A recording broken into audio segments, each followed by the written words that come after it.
నమస్తే, welcome to four sights TV.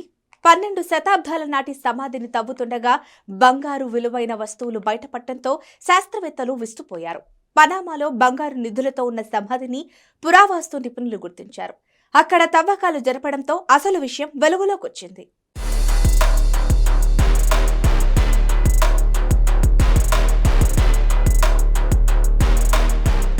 Panama సిటీకి 100 మైళ్ల దూరంలో ఉన్న ఎల్కానో ఆర్కియాలజికల్ పార్కులో 1200 సంవత్సరాల నాటి సమాధి బయటపడింది. సమాధిలో చాలా వరకు మృతదేహాల అవశేషాలు బయటపడగా వాటితో పాటు పెద్ద ఎత్తున బంగారు నిధి వెలుగులోకొచ్చింది.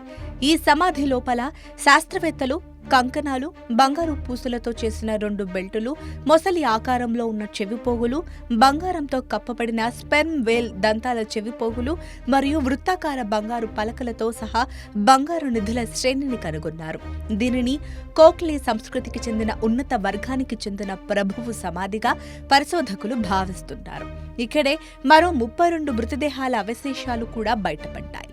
ఉన్నత వర్గానికి చెందిన ప్రభువు మరణించడంతో అప్పటి ఆచారాల ప్రకారం ఈ 32 మందిని బలి ఇచ్చి ఉండొచ్చని అనుమానిస్తున్నారు. 2022లో పురావస్తు ఉద్యానవనంలో త్రవ్వకాలు ప్రారంభమయ్యాయని సాంస్కృతిక మంత్రిత్వ శాఖలోని జాతీయ వారసత్వ డైరెక్టర్ లినెట్ మాంటెనెగ్రో తెలిపారు.